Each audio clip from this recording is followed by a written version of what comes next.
태종 18년 3월 6일 태종의 딸들 정순공주와 경정공주가 원경왕후를 찾아왔습니다.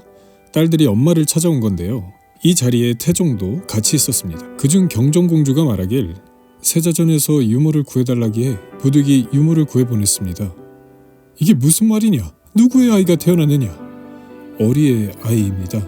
어리는 중추원 관선의 첩이었습니다. 술을 마시면서 노는 자리에서 이호방이 곽선의 첩 어리가 인물이 좋고 놀 줄 안다고 합니다 라고 한 말에 이미 다른 사람의 첩이었던 어리를 강제로 끌고 와 겁탈하고 자신의 첩으로 삼아버린 것이죠. 이 일이 태종의 귀에 들어갔는데 세자는 적반하장이었습니다. 자신이 어떻게 이를 벌였는지 그리고 함께한 사람들이 누구인지 보란듯이 자백을 한 것이죠. 이런 양령의 행태에 충격을 받은 태종은 영의정 유정현에게 상의를 했습니다. 나는 이 일이 세간에 전해지지 않았으면 좋겠다. 하지만 유정현의 생각은 달랐죠. 전하, 임금의 일은 일식이나 월식 같아서 사람들이 우러러보기에 감출 수 없습니다. 결국 세자 양령의 어리 납치 사건으로 구종수와 이호방은 처형당했고 당사자인 어리는 궁에서 쫓겨났습니다. 양령이 자백한 인물들은 유배를 당하게 되었죠. 하지만 정작 양령 본인은 반성하는 기색이 없었습니다. 이게 가장 큰 문제였는데 자신을 지지하는 혹은 함께하는 인물들에 대한 책임감이 전혀 없었습니다. 반성이 없다는 것은 이렇게 자기 성찰이 없다는 것이고 자기 성찰이 없다는 것은 변화가 없다는 얘기겠죠. 양령이 결국 또 이를 터뜨립니다. 쫓겨난 어리를 몰래 세자궁에 불러들여 애까지 낳아버린 것입니다. 어리를 다시 궁으로 들여오는 과정에 연루된 인물이 놀라운데 바로 양령의 장인과 장모였습니다. 장인인 김한로가 양령의 부탁을 받고 아내인 전씨에게 부탁을 한 것이죠. 그래서 자신의 딸 세자빈인 숙빈 김씨를 만나러 궐에 들어갈 때 어리를 여종이라고 속이고 세자전으로 데려온 것입니다. 이를 안 태종은 기가 막혔을 겁니다. 이를 비밀이 조말생에게 털어놓았는데 세자가 이젠 아들도 있고 마냥 어리지 않다. 그런데 음란이 날로 심해진다. 태성왕께서 나라를 세우신 지 오래되지 않았는데 벌써 이런 손자가 있으니 장차 어찌하겠는가. 전하, 계속되는 이 일은 작은 일이 아닙니다. 이 일에 함께한 김한로를 처벌하소서. 하지만 태종은 이를 거절했습니다. 세자로 인해 처벌받은 사람이 한둘이 아니어서 내가 너무 부끄럽다. 우선 스스로 새 사람이 되도록 가르치고 기다려 볼 것이다. 이 일을 다른 곳에 흘리지 말도록 하라. 비오듯이 줄줄 눈물을 흘리며 뱉은 태종의 속내에서 세자 폐위에 대한 두 마음이 충돌하는 것이 느껴지는데요. 태종은 양령의 장인 김한로를 불렀습니다. 주홍두껍이다. 주홍두껍이라니. 이게 정말 실록에 태종이 김한로를 주홍두껍이라고 비하하는 내용이 나옵니다. 이 김한로에 대한 실망이 큰 것을 확인할 수 있죠. 왜냐하면 김한로는 이방원과 함께 과거에 급제한 동료였기 때문입니다. 유학과 사대부로서의 신뢰를 바탕으로 맺은 사돈관계였으니 배신감도 컸던 것이죠. 세자가 어리를 또 궐에들이고 아이를 가진 사실을 경은 몰랐는가? 신은 정말 알지 못하였습니다. 다만 어리를 쫓아낼 때 세자가 괴로워하기에 그녀를 가엾게 여겨 잠시 한 달 정도 살게 했습니다. 이후 세자가 어리를 다시 궁에 들이도록 도와달라 했지만 무산되었습니다. 경이 모른다고 하지만 세상과 우리가 어찌 경이 몰랐다고 볼 수 있겠는가?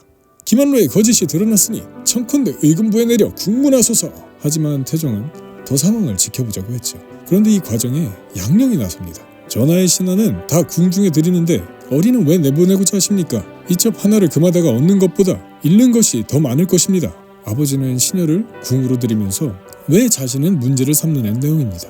양령이 남의 첩을 납치해온 것과 태종이 후궁을 들이는 것을 동일하게 말한 건데요. 태종이 경로할 수밖에 없었죠. 게다가 전하께서는 태조를 불의에 빠뜨린 신유창은 용서하시고 김한로는 오로지 저의 마음을 기쁘게 하려고 일한 것뿐인데 이를 폭로하셨습니다. 숙비는 아이를 가졌는데도 죽도 마시지 않고 변구가 생기면 보통 일이 아닙니다. 원컨대 이제부터 스스로 새 사람이 될 마음이 조금도 없습니다. 신유창은 조사이에 난 때 태조 이성계를 조사이에게 데려갔던 인물로 그를 처벌하지 않았던 것은 아버지 태조 이성계를 위한 것이었습니다.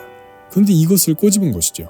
이 말은 모두 나를 욕하는 것이니 이른바 아버지가 올바르게 하지 못한다는 말이다. 이 일은 모두 망령된 것인데 어찌 답할 필요가 있겠습니까?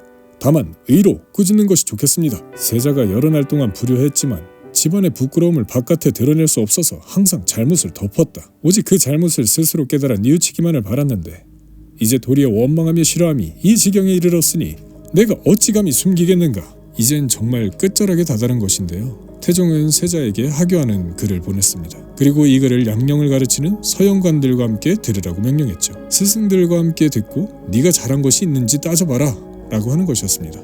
너는 지아비가 있는 여자를 납치해오고 한밤중에 담장을 넘어 유흥을 즐겼다. 이 때문에 처형당하고 죄를 입은 자가 몇 사람이냐. 서연도 내 맘대로 할 수 있는 게 아니다.